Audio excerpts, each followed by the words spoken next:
Magandang araw mga batang Valenzuelano. Ako si Ginoong Bernilio Oliveros, isang daluguro mula sa mataas na paaralang pambansa ng Kanlurang Kaluman. At ako ang inyong muling gabay na guro para sa ika-6 na linggo sa ika-4 na kabangkahan. Matagumpay natin ang pagdaanan ng ika-5 linggo at tiyak kong marami kayo natutunan. Subalit, hindi pa dito nagtatapos ang ating paikibaka sa mundo ng pagkatuto. Kaya naman ngayong araw na ito, samahan niyo ko na baybayin at tuklasin ang mga impormasyon na nakapaloob sa linggong ito. Mga bata, tayo pa rin ay nakaangkla sa multi-essential learning competencies. Ang ating layunin sa linggong ito ay nakapagsasagawa ng kritikal ng pagsusuri sa pagbabago, pag-unlad, at pagpapatuloy ng silangan at Timog Silangang Asya sa transisyonal at makabagong panahon mula ika-16 na siglo hanggang ika-20 siglo. Bago tayo tuluyang dumako sa ating paksa, magbalik-tanaw muna tayo sa nakaraang paksang tinalakay natin. Magpapakita ako ng mga larawan, hulaan ninyo kung sino ang nasa larawan at saang bansa kaya siya nagmula. Para sa unang larawan, siya ang pinakatanyag na feminista noong dekada 60. Kilala siya bilang tagapanguna ng Women's Liberation Movement na layong tutulan ng abortion at itaguyod ang karapatan ng babae.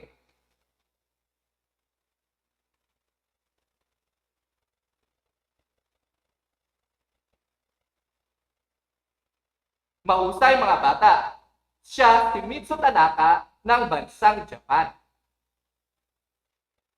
Para sa ika-5 larawan, siya ang kauna-unahang babaeng Pangulo ng Pilipinas.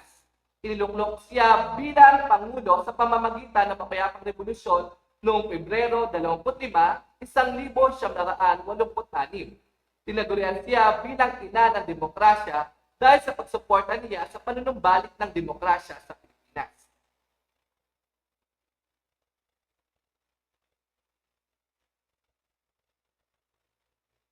Magaling mga bata, siya si Corazon Aquino ng bansang Pilipinas. Para sa ika-3 larawan, siya ang isang makademokrasya aktivista at pinuno ng pambansang Liga sa Demokrasya. Tagapagtaguyod ng hindi marahas na paglaban at nagkamit siya ng gantimpalang Nobel para sa kapayapaan.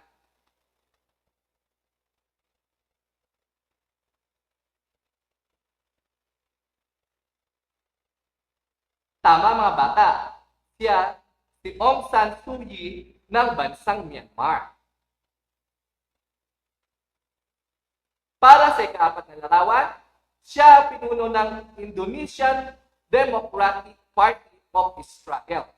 Siya ang isa sa pinakamalaking partidong pampolitika at siya ang anak na babae ng unang Pangulo ng Indonesia, Sukarno, at unang babaeng presidente ng Indonesia.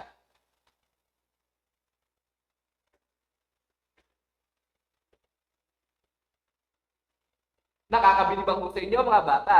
Siya si Megawati Sukarnoputri ng bansang Indonesia. At para naman sa huling larawan, siya ay masigasig na tagapagsuporta sa kinusang suffragists ng Japan. Itinatag niya ang Women's Suffrage League ng Japan at ang layunin ay mapag-usay ang karapatan ng kababaihan sa edukasyon, trabaho at pagboto.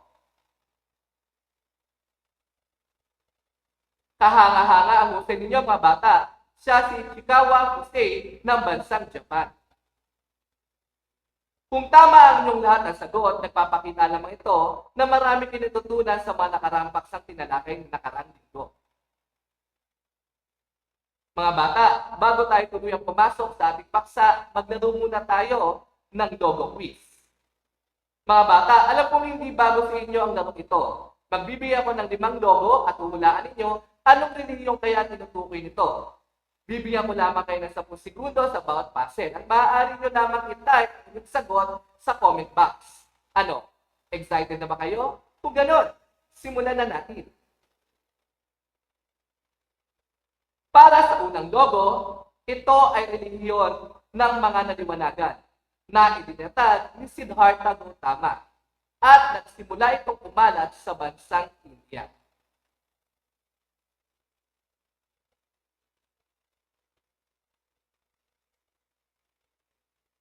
Mahusay mga bata, ito ang logo ng relihiyong Budismo. Para sa ikalawang logo, sinasabing ito ang pinakamalaking relihiyon batay sa bilang ng tagasunod at ito ang pangunahing relihiyon ng ating bansa.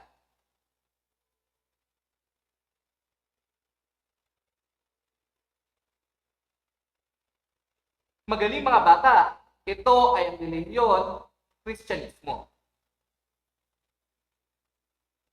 Para sa ikatlong logo, ito ang pinamatandang politeismong relihiyon na may tatlong pangunahing Diyos na itinatag ng mga Aryan sa India.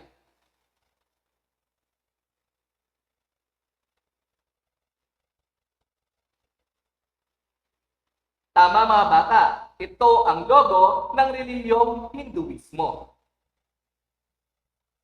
At para sa ikaapat na logo, ito ang tawag sa paniniwala ng mga Hapones tungkol sa Diyos ng araw at iba pang Diyos ng kalikasan. Kaya naman, karaniwan sa tagapasunod nito ay mga mangingisda at magsasakang Hapones.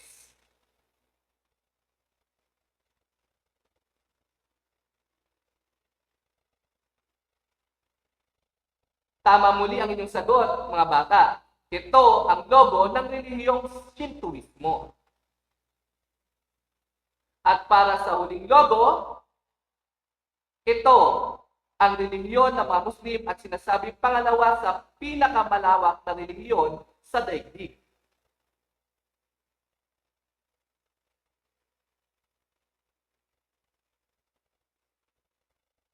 Magaling mga bata, ito ang logo ng relihiyong Islam. Mga bata, mapapansin natin na meron 5 logo ng bawat relihiyon akong pinahulaan.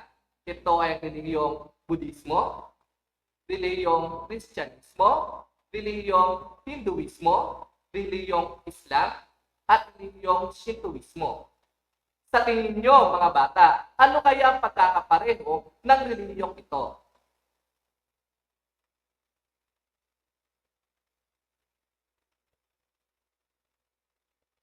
Tama kayo mga bata.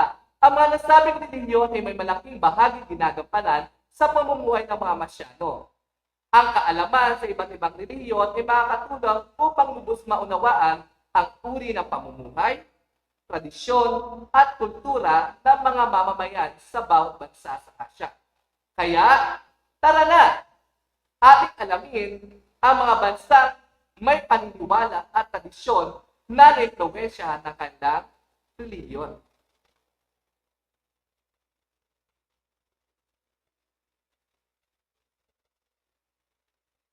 Una na dito ang bansang Japan, ang land of the rising sun. Maliban daw sa kanilang kinilala sila bilang pinakadisiplinado at malinis na bansa, sila din ang may pinamataas na life expectancy. Kaya naman, kinilala rin sila bilang sa pagsusuot ng tradisyonal na kimono at obi. Ilan sa mga impluwensya ng kanilang relihiyon ay detalyadong ritual ng seremonya sa tsaa, ang pagsasaayos ng mga bulaklak na disenyo ni Kabana, pagbisita sa dambana ng mga Shinto at mga templong Buddhist at pagsasaayos ng Ise Shrine at pangangalaga sa templong Tang na yari sa kahoy. So naging ganito ang pamumuhay ng mga Hapon dahil sa kanilang relihiyon. Sa bansang Vietnam naman, ang pangunahing relihiyon ay Budismo. Nanguna ang mga mongheng Buddhist sa protestang politikal. Isang katibayan nito ay tanyag na pagsusunog sa sarili na tawag na self-immolation ni Thich Nhat Hanh, isang mongheng Buddhist noong 1963. Sinasabing ginawa niya ito upang mabilis maalis sa restriksyon ang ipinataw ni Pangulong Ngo Dinh Diem laban sa mga Buddhist ng Vietnam, gaya ng pagbabawal sa pagwawagayway ng kanilang bandila at pagpapakulong sa kanila. Sinasabing humantong ang protesta sa pagpapatay pagtalsik ng Regime Diem sa South Vietnam. Ang mga bansang Buddhist gaya ng Vietnam, hindi lamang personal ang kaligtasan ang mahalaga sa kanila, kundi ang pagpapabuti ng kondisyon ng pang-araw-araw na pamumuhay. Sa bansang India naman, ang tradisyong Hindu na sati o suti sa ibang aklat o pagpapakamatay ng balong babae sa pamamagitan ng pagsama sa cremation o pagsunog sa labi ng kasawang namatay. Ito ay sinasagawa sa paniniwalang malilinis ang kasalanan ng lansawang lalaki at ang biyuda nito na makakamtan ng mag-asawa ang kaluwalhatian sa kabilang buhay. Sa kabila ng pagtuto sa paniniwala ito, may ilang pa rin gumagawa nito. Sa kasalukuyang panahon, ang India ay nahaharap sa problemang pangkalusugan bunsod ng pagpatuloy na pagtaas ng kaso na nagpopositibo sa COVID-19. At isa sa matinuturong dahilan nito ay ang kaganapang panreliyon tulad ng kumela, kung saan daan-daan at libong mga Hindu ang nagtipon sa ilog Ganges nang hindi alintana na maaaring kahinatnan sa kanilang pagdiriwang. Tumungo naman tayo sa Saudi Arabia, kung saan makikita ang sentrong sambahan ng mga Muslim, ang Mecca. Sinasabi ang bansang ito ay mababa pa rin ang katayuan ng mga kababaihan sa lipunan. Taliwas man ito sa aral ng kanilang Islam na Ummah, kung saan tinutukoy ang pagkakapantay-pantay ng lahi, kasarian ng lipunan, subalit dahil sa iba't ibang salik ay hindi ito na ipapatupad. Ilan sa mga halimbawa nito ay mas sumusunod. Una, pinapayagan ang mga kalalakihan na magpakasal hanggang 4 na asawa. At kahit ilang concubine, basta't kaya niya itong buhayin. Ikalawa, hindi nahihirapan ang mga kalalakihan na makipagdiborsyo sa kanyang asawa. Ang kustodiya ng batang lalaki matapos ang diborsyo ay sa ina hanggang sa 7 taon nito at sa ama mananatili matapos ang nasabing taon. Ikatlo, ang batang babae naman ay kinakailangang umabot sa edad na 9 bago manatili sa kanyang ama. At sa bilang pang-4, ang kababaihan ay sakali magdesisyon magpaasal sa panahon ng legal na custody ay mawawala ng karapatan sa kanyang anak.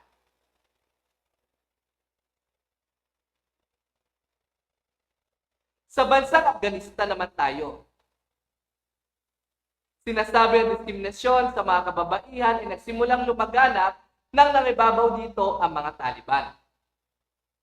Napilitang magsuot ng burqa ang mga kababaihan dito. Ito ay isang tradisyonal na kasuotang tumatakip sa buong katawan ng mga kababaihan.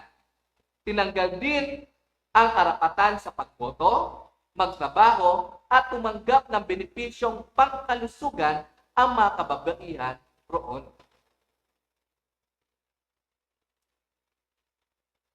Sa ating bansa naman tayo tumungo mga bata, ang bansang Pilipinas. Isa sa mga kinakaharap ng ating bansa ay mabilis na paglaki ng populasyon. Ayon nga sa Director ng Philippine Population Commission na si Tomas Osias, bahagi ng solusyon ang pagpapalaganap ng kaalaman hinggil sa pagpaplano ng pamilya. Ayon sa ilang isang eksperto, ang kakulangan ng kaalaman sa pagpaplano ng pamilya ay sanhi ng pagtaas ng populasyon.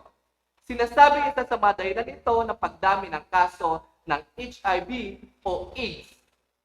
At isa sa mga paggamit ang hindi paggamit ng contraception. Ang pagsuporta ng dating Pangulong Gloria Macapagal-Arroyo sa written method ay isa sa mga natural na paraan ng family planning at mungkahi ng two-child policy na mga mambabatas na siyang sanang magiging solusyon sa pagdami ng populasyon ay magiging tinutulan lalong-lalo na ng simbahang Katoliko.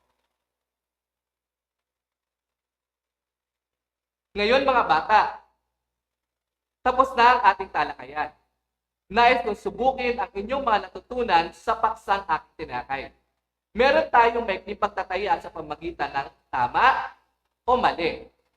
Madali lamang ito mga bata. Kung sa tingin nyo tama ang pahayag, ay sasagot nyo ay tama. At kung sa tingin nyo mali ang pahayag, ay sasagot nyo ay mali. I-type lamang muli ang inyong sagot sa comment box. Bibigyan ko lamang kayo ng 10 segundo sa bawat bilang. Ano? Handa na ba kayo? Kung gayon, simulan na natin. Para sa unang bilang, ang self-immolation ay ang pagsusunog sa sarili bilang pagprotesta sa pamahalaan ay naganap sa bansang Vietnam.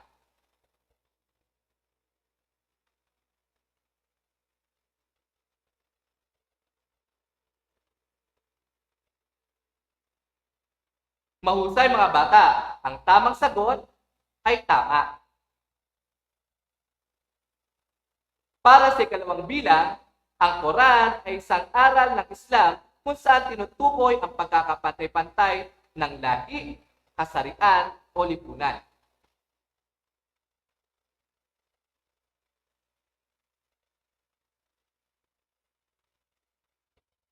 Magaling, ang tamang sagot ay mali. Para sa ikatlong bilang, ang ikebana ay isang sining pagsasaayos ng bulaklak sa bansang Japan.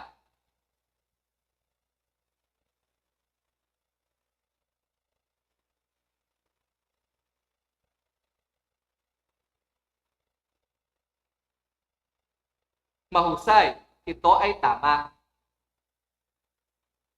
Para sa ika-4 na bilang, si Ho Chi Minh ay ang pangulong pinatalsik dahil sa diskriminasyon sa mga Buddhist.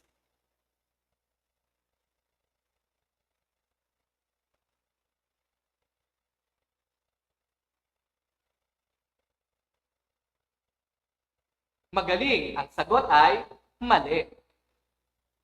At para sa uling bilang, ang burka ay isang tradisyonal na kasuotan na tumatakip sa buong katawan ng mga kababaihan.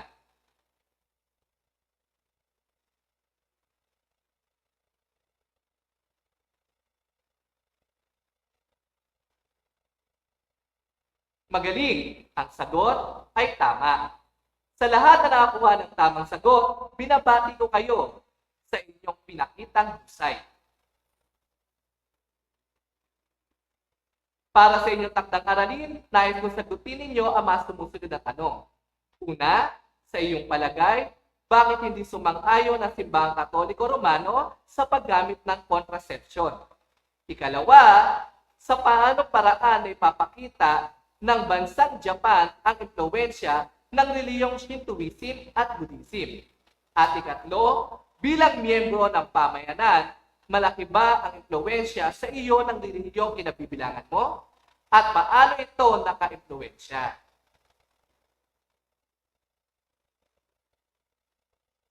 Mga bata, bago ako tuluyang magtapos sa aking presentasyon, nais ko ibahagi ang aral na itinuturo ng unang Prime Minister ng Malaysia na si Abdul Tunku Ramamputra.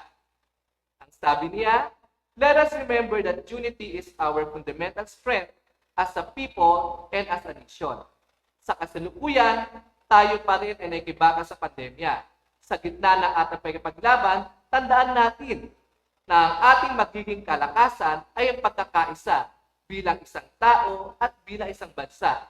Kaya't marapat lamang na isang tabi ang anumang kulay, anyo at uri ng usaping politikal na nagdudulot ng pagkakawatak-watak. Sa halip, magbigkis tayo sa iisang layunin at ito ay ang matalo ang pandemya.